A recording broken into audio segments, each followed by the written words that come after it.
It's time now for Focus. Now, just a generation ago, it was adults, not kids, who were changing their genders. Today, however, many children are also making the transition, with new medical options available and at ever younger ages. Our correspondents in California have been taking a look at what is an intimate journey inside the struggles and choices facing transgender children, but also their families.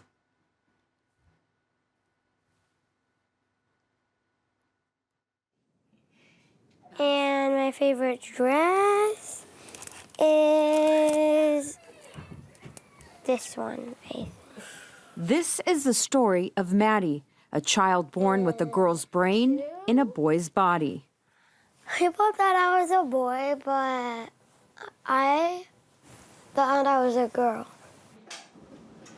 As soon as he turned 2, Maddie's parents noticed there was something different with their son.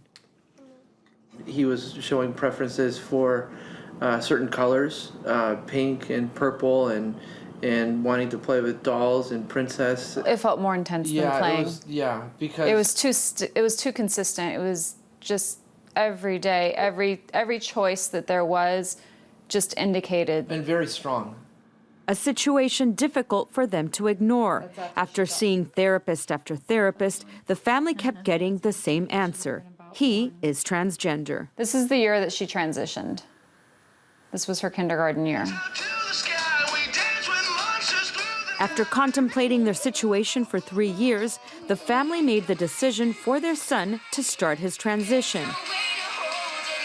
And 5-year-old Matthias officially became Maddie.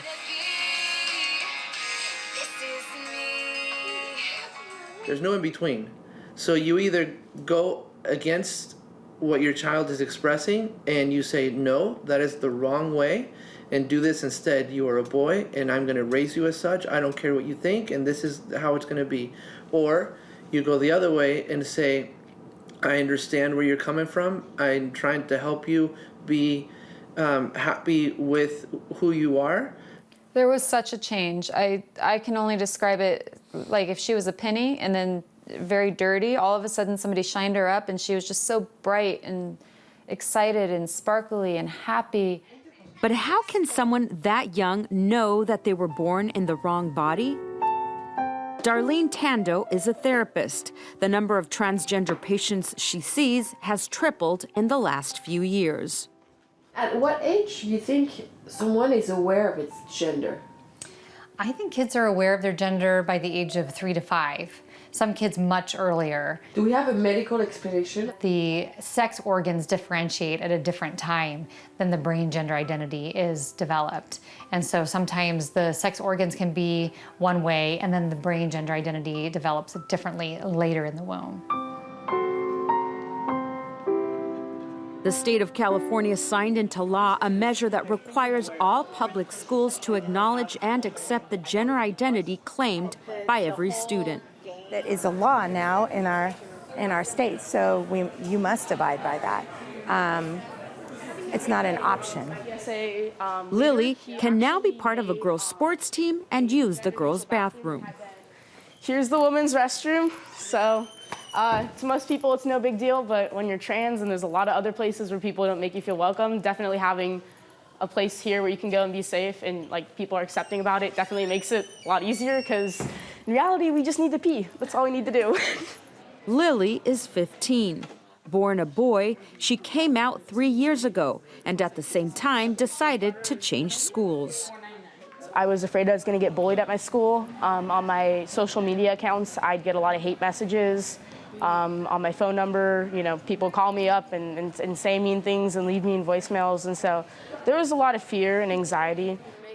Recent studies show that 40% of transgender teenagers try to commit suicide. Before I was depressed, I wasn't happy. I couldn't express myself. I couldn't be myself.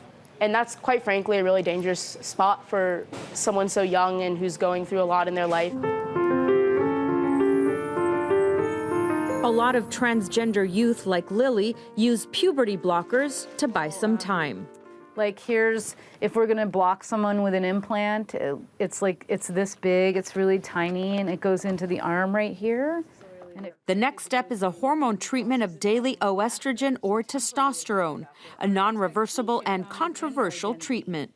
As kids get older and they continue to go through their developmental process, while their puberty is on hold and they're still gender dysphoric, they can be great candidates for using hormones to masculinize or feminize their bodies.